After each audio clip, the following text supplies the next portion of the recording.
Mas tumatag pa ang posisyon ng Pilipinas sa usapin ng West Philippine Sea. Ito ang binigyang diin ng Philippine Coast Guard PCG matapos matagumpay na maitaboy mula sa Zambales ang isang barko ng China. May balitang pambansa si Patrick De Jesus.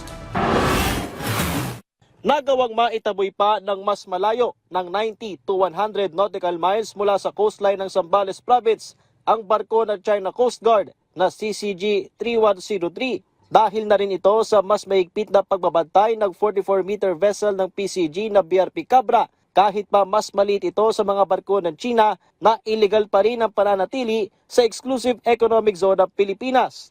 Bukod naman sa CCG 3103, naispatan din ng BRP Cabra kahapon mula sa distansya ang CCG 3304 at CCG 5901. Noong Sabado, nagpatunog ang isa sa mga barko ng China ng Long Range Acoustic Device o LRAD upang iharas ang crew ng PCG.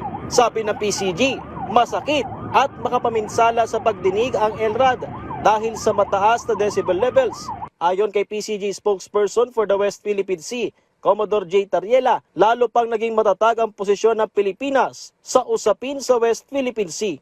Sa simula pa lamang anya ay naninindigan na ang Pangulo sa kanyang pangako na hinding-hindi isusuko ng Pilipinas ang kahit na maliit na bahagi ng ating teritoryo. Higit na pinalakas din ng Pilipinas ang alyansang pagseguridad sa mga bansa katulad sa Amerika, Australia, Japan at European Union.